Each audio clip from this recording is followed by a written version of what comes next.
ሰላም ጤና ይስጥልን ተማሪዎች እንዴት ናችሁ? ዛሬም የዘጠነኛን ክፍል የታሪክ ትምህርት ይዤላችሁ መጥቻለሁ። ምዕራፍ 2ን እናያለን። አዳዲስ ተማሪዎች ሰብስክራይብ በማድረግ ተቀላቀሉን። ሁልጊዜ የሚለቀቁ ትምህርቶች እንዲደርሷችሁ የደውል ምልክቷን በመጫን ቤተሰብ ይሁኑ። ለሌሎች ሼር በማድረግ አድርሱ። አስተያየታችሁን ስለምጠብቅ ኮመንት ላይ አስቀምጡልኝ። ከወደዳችሁት ላይክ አድርጉ። ቪዲዮውን እስከ መጨረሻ በማየት የትምህርቱን ፍሬ ነገር እንድታገኙ ላለው አመሰግናለሁ። The Ancient World Civilization, Ancient Egypt.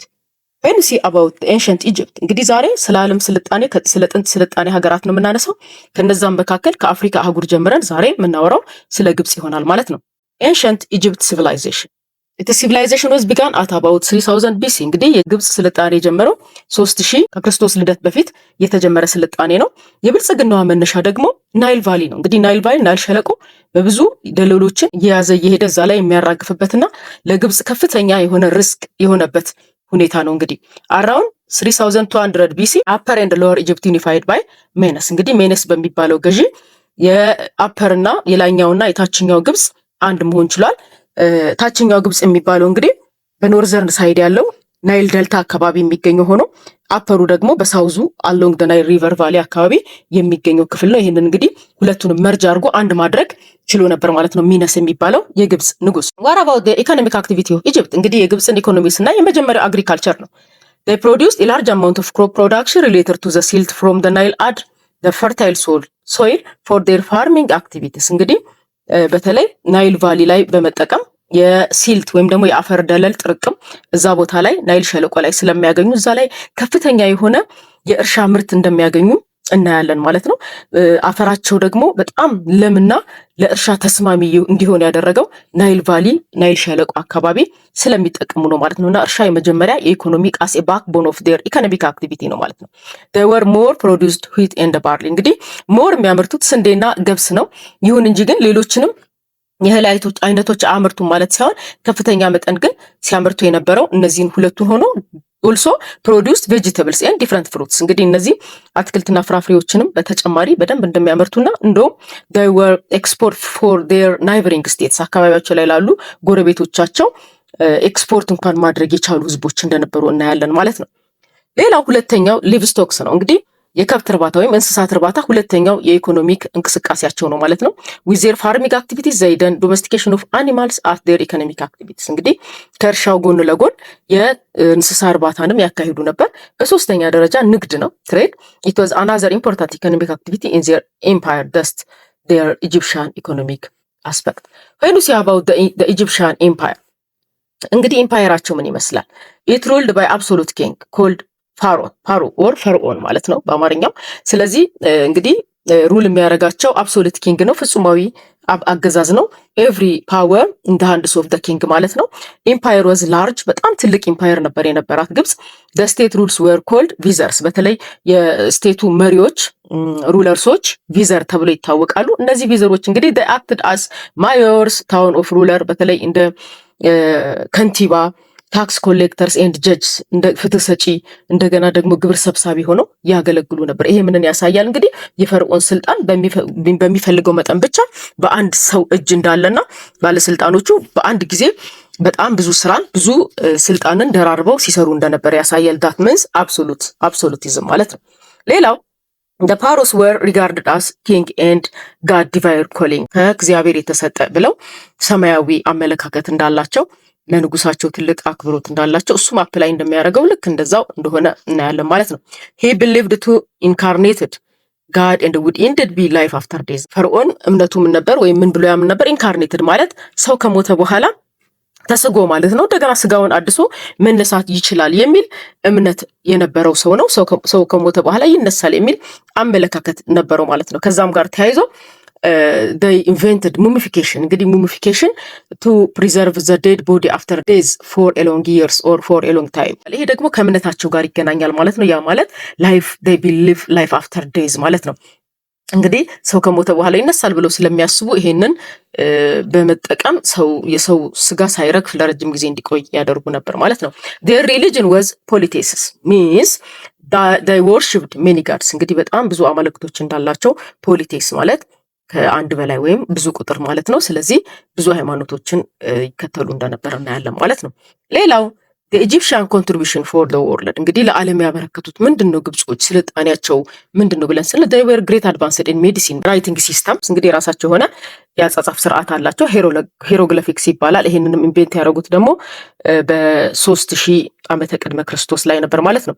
their writing was a combination of pictograph indicated in pictorial በስዕላዊ መግለጫ የሚገለጥ they used papyrus for the writing system which was a paper like substance እንግዲህ ልክ እንደ ወረቀት ሆኖ የሚያገለግል ነገር እንደ ወረቀት በመጠቀም የሚፈልጉትን ነገር በመጻፍ ሀሳባቸውን መግለጽ ይችሉ ነበር ማለት ነው። the Egyptian structural hierarchy እንግዲህ ግብጾች የራሳቸው የሆነ ስታንዳርድ አላቸው or level of standard for their population ማለት ነው። ስለዚህ ስታንዳርዱም ሄራርኪው ምን ይመስላል፣ ስትራክቸሩ ምን ይመስላል የሚለውን ስናነሳ የመጀመሪያ ፈርዖን ነው እንግዲህ as a king he put as a top ማለት ነው። ሰከንድ ገቨርንመንታል ኦፊሻልስ ናቸው። ከፈርዖኑ ቀጥሎ ያሉ የሱ ባለስልጣናት ኖብልስ the owners person or landlords and priests የሃይማኖት አባቶች። በሶስተኛ ደረጃ ሶልጀርሶች ናቸው ወታደሮች። አራተኛ ስክራይብስ ናቸው ጸሐፍቶች፣ ምናልባት ንጉሱ አካባቢ የሚጽፉ ጸሐፍቶች ናቸው። በአምስተኛ ደረጃ መርቻንትስ ትንንሽ ነጋዴዎች ማለት ነው። ያን ያህል ሀብታም ያልሆኑ ግን በትንንሽ የንግድ ስራ ላይ የሚሰማሩ። ስድስተኛ ላይ ክራፍትስሜንን እናያለን። የዕደ ጥበብ ሰራተኞች ናቸው። በእኛ አነጋገር እነዚህ ቀጥቃጭ፣ ብረት ቀጥቃጭ፣ ቆዳ ፋቂ፣ ቆርጥሶ ምናምን እንደምንለው አይነት ማለት ነው።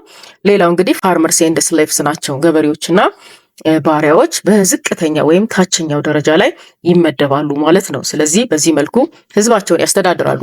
ዋት አባውት ፒዛንትስ what their work እንግዲህ የፒዛንቶች ውስጥ ተግባር ምንድን ነው የሚለውን ስናነሳ they start irrigation activities በሚገርም ሁኔታ የመስኖን ስራ ለእርሻ ስራ በከፍተኛ ሁኔታ ሲጠቀሙ የነበሩ ናቸው ገበሬዎቻቸው።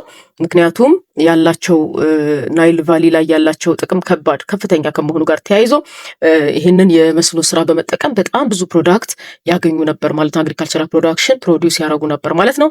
ሰከንድ ኮንስትራክትድ ፓላስስ እንግዲህ ትልልቅ ፓላሶችን፣ የቤተ መንግስቶችን፣ የባለስልጣን ቤቶችን፣ ህንፃዎችን ኮንስትራክት ያደርጉ ነበረ።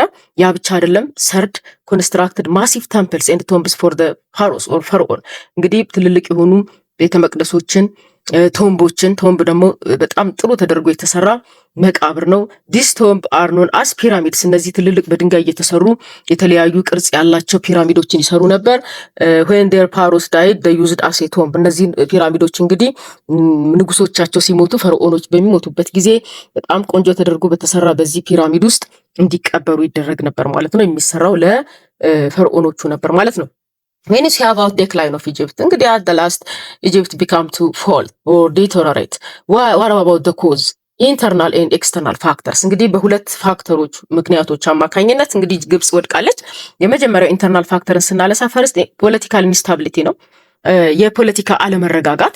እንግዲህ ይሄ የፖለቲካ አለመረጋጋትን ስታዩ ሪሌትድ ቱ ኢንተርናል ዲቪዥን ነው። the rise of regional powers based such as ቴቢስ in the south በተለይ ሳውዙ አካባቢ ያለ ቴቢስ የሚባለው ገዢ ፓወርፉል ሆኖ መነሳቱ፣ ትልቅ ሆኖ መነሳቱና የነበረው ክፍፍል የውስጥ ዲቪዥን ለውድቀቷ ምክንያት ሆኖ ተመዝግቧል። ሰከንድ ኢኮኖሚክ ፕሮብለምስ ነው። በሁለተኛ ደረጃ ኦፊሻልስ ኢሮድድ ኢኮኖሚዋን የሚቦጠቡጡና የሚሸረሽሩ ባለስልጣኖቿ በከፍተኛ ሁኔታ ኮረፕት እንደነበሩና ፑር ፋይናንሻል ማኔጅመንት እንደነበራቸው፣ ገንዘብን በሚገባ ማስተዳደር ያለመቻል ችግር እንደነበረባት፣ ይህም ለውድቀቷ ምክንያት ሆኖ ተመዝግቧል።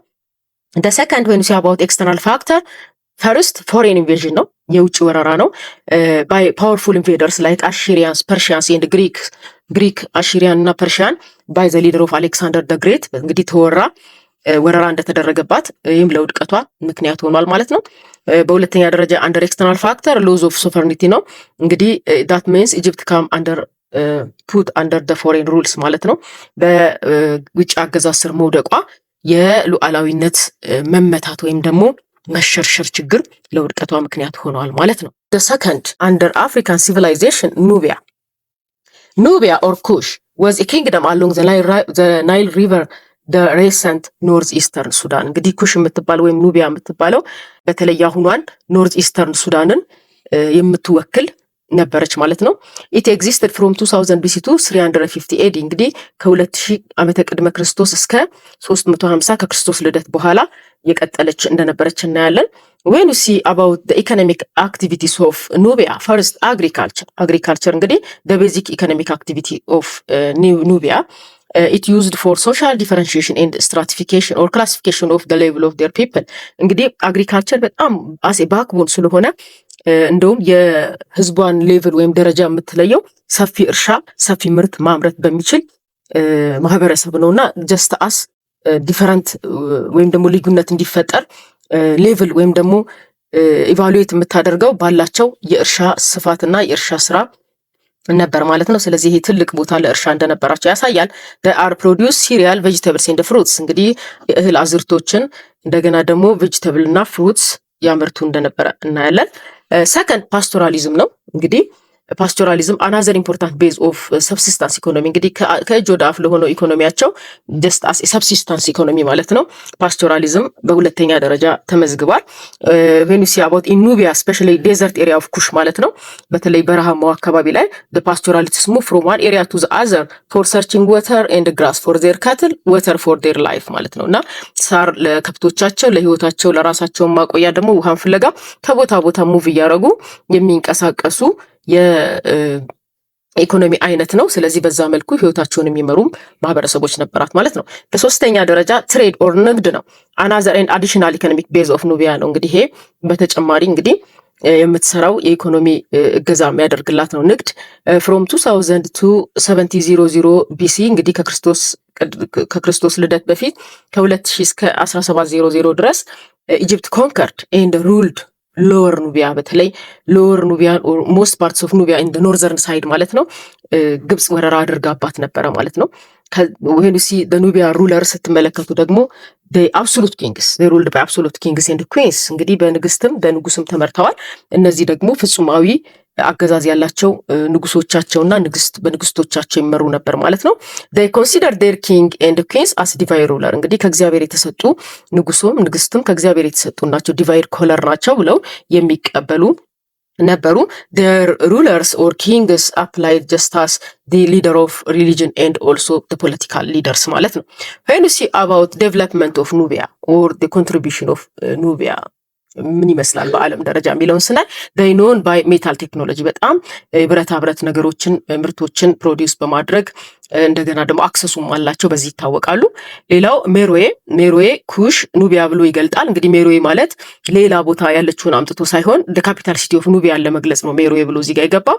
was an important center of metal and different mining products እንግዲህ በጣም ኢምፖርታንት የሆኑ የብረታ ብረት ምርቶችን እንደገና ደግሞ ማይኒንግ አክቲቪቲስ ማይኒንግ ፕሮዳክትስም አላቸው ጎልድ ኮፐር ሲልቨር ኢንክሉዲንግ አይረን ማለት ነው። ዚስ ኢንዲኬትድ ዳት ሜሮዌ ሃድ ፍሎሪሽንግ ኢን ኢንዱስትሪ በጣም በኢንዱስትሪው ፍሎሪሽድ ወይም ደግሞ የበለጸገች እንደነበረች እናያለን ማለት ነው። ኦን ዘ ላስት ኢት ቢካም ቱ ዴክላይን እንግዲህ ኑቢያም ጀስት አስ ኢጅፕት ማለት ነው እንደ ኢጅፕት ሁሉ ፎል አርጋለች። ምንድነው ምክንያቷ የሚለውን ስናነሳ ኢንተርናል ሪቢሊዮን አት ቢግኒንግ መጀመሪያ የውጭ ዲቪዥን ወይም ደግሞ አመጽ ነው። ሲቪሊያን ኢንከርሽን አመንግ ኢጂፕሽያን ፒፕል እንግዲህ አመንግ ዘ ኑቢያን ፒፕል ኖት ኢጂፕሽያን ሶ እዚህ ቦታ ላይ እንግዲህ የምናነሳው የውስጥ ችግር እንዳለና በመካከላቸው ያለ መቀባበል መገፋፋት መኖሩን እናያለን።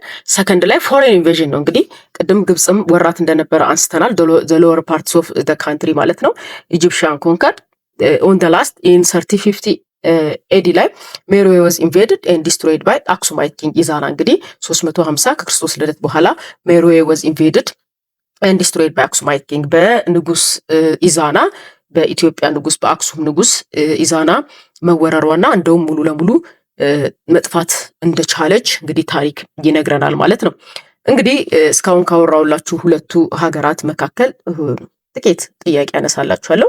ዋት ዋዝ ዘ ማጆር ቤዝ ኦፍ ኢጂፕሽያን ኢኮኖሚ እንግዲህ ለኢጂፕሽያን ኢኮኖሚ ዋና የሆኑትን እናነሳለን። የመጀመሪያው እንግዲህ እንደገለጽኩላችሁ እርሻ ነው። በመቀጠል ላይቭስቶክ ነው እንግዲህ የእንስሳት እርባታ ነው። ሶስተኛው ደግሞ ትሬድ ነው ማለት ነው። when you see about list down the Egyptian contribution of the ancient world እንግዲህ ለዓለም ግብጾች ያበረከቱት ነገር ምንድነው ያንን ዘርዝር ነው የሚለው። እንግዲህ የመጀመሪያው ፒራሚድስ ነው።